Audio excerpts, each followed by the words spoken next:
Green India chit fund मामलें ED चढ़ाऊ तेबे मालिक प्रदीप घर मिला नगद 84 लाख टंका।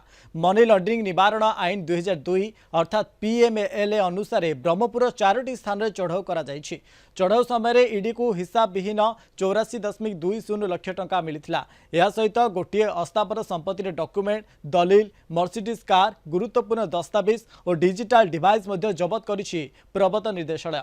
तेज अधिक रिटर्न और ग्रीन इंडिया पाराडाइज प्रोजेक्टर फ्लाट जोगाइबा आड़े कंपानी शताधिक लोकों कोटी कोटी टंका आदाय करथिला, किंतु कंपानी पक्षरु टंका दि जाइथिले कि फ्लाट मिली नथिला। निवेशक माने टंका फेरस्त मागिबारु कंपानी एमडी टंका फेरेबा को मना करबा सह धमक चमक देथिबा अभियोग होइथिला। कंपानी 69 कोटी टंका ठकी नैथिबा निवेशक माने अभियोग करबा परे 2014 मसिया जून मासरे कोलकाता सीबीआई पक्षरु मामला रुजु करा जाइथिला। तेज अभियुक्त ठकई टंका को विभिन्न अस्थावर संपत्ति और अन्य संपत्ति विनियोग कर तदंत बेले जमापड़ा।